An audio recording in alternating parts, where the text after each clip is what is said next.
वही करवा। तो यहाँ पे मैं यहाँ पे करवाई थी, पहले बार की थी तो ठीक हो गई थी, तो फिर वो नहीं कर रही थी, तो बोली कि अरे घर पे करेंगे, घर पे भी हमारे घर है, मैं वहाँ पे भी करती है।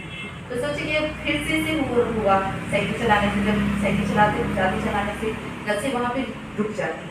तो यही चीज़ें मैं इनको लेकर के आई, 4-5 ही दिन हो रहा है, उससे देखिए मेरी बहन ठीक है, अभी चल रही है। पहले तो चलती भी नहीं, सिर्फ मैट पे ही रहती थी, बिस्तर पे रहती थी, और मैट पे कभी जब फोल्ड कर देते थे तो भी मैट से उसको उतना नहीं रहता।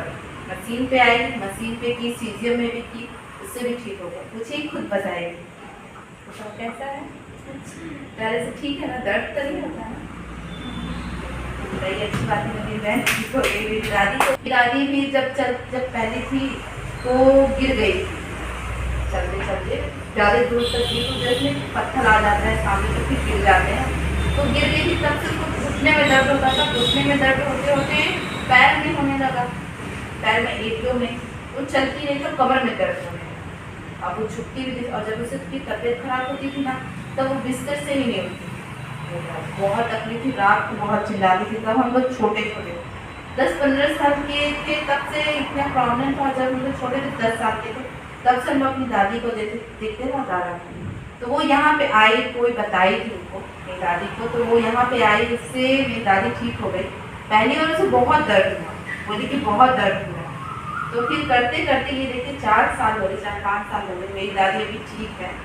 विश्वास है ना, उनको बहुत तकलीफें थी मेरी दादा को भी, वो भी वहाँ पे यहाँ पे आके थी। कई लोग कहते हैं कि भाई चोट लग गई, हड्डी नहीं जुड़ जाती है, जैसे अभी एक गए हुए हैं तो वो 1-2 दिन कराएं उनकी मम्मी को, वकील है पेशे से, तो वो बोल रही थी कि अरे टूटी हुई हड्डी जुड़ सकती है क्या ना, क्रैक जो हो जाता है। तो आप देखिए वो केरला गए हैं 2 महीने के लिए, वहाँ पे पैसा, समय, सब कुछ वेस्ट करेंगे, यहाँ पे 2-3 दिन आए तो बोले कि अरे दर्द और बढ़ गया। तो ये सारी चीज़ों को हमें समझना है कि वो दर्द क्यों बढ़ता है ना। प्राकृतिक तरीके से इलाज हो रहा है तो वो जड़ से ठीक होने के लिए, उसको बनाने के लिए, अंदर से वो रिपेयरिंग कर रहा है तो वो ठीक होता है। तो लोग ये सारी चीज़ें नहीं समझ पाते, इसके कारण ऐसा होता है। लेकिन वो बता रही है कि वो उसका एक्सपीरियंस से वो बता रही है, हम नहीं। वो लोग जो करते हैं घर पर, जो मशीन है, मशीन भी नहीं मैट है, मैट में है, मशीन में कर रहे हैं, देखिए आप, बुज़ुर्ग व्यक्ति ठीक हो गया। तो ये सब चीज़ों को समझना होगा कि व्यक्ति क्यों जो है ये सारी चीज़ें समझ नहीं पा रहा है। 10-15 दिन क्यों दिया जाता है, इसीलिए दिया जाता है कि कंटिन्यू पहले आप 9 दिन तो करिए, 9-10 दिन तो करिए, फिर आपको 1% 2% फ़ायदा मिलना शुरू हो जाएगा। तो ये सबसे बड़ी चीज़ है। तो क्या कहना चाहिए, जो हड्डी टूट जाती, क्रैक हो जाती, तो वो जुड़ जाती हैं? कब जुड़ जाएगी, आप ज़रूर जुड़ जाएगी, क्योंकि डॉक्टर भी तो खींच खाच के ही लगाते, दवाई करते हैं। यहाँ पे थेरेपी लेंगे तो वो नस जो हड्डी हुई जुड़ी न जाएगी, अपनी जगह पे चली जाएगी। तो मैंने उनको यही कहा कि आप बिल्कुल बेशक आप 2 महीने के 4 महीने करा के आइए, फिर आपको नर्वस सिस्टम ही ठीक कर पाएगा और कोई नहीं ठीक कर पाएगा, क्योंकि उनको साटिका की प्रॉब्लम है, L4 L5 की भी दिक्कत है, पैर में चोट भी लग गया।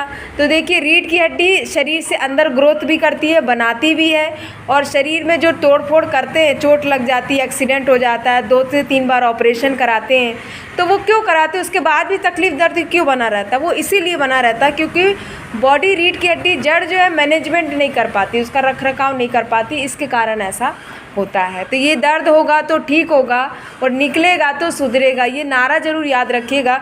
जिस दिन व्यक्ति कर लेगा वो 100% का रिज़ल्ट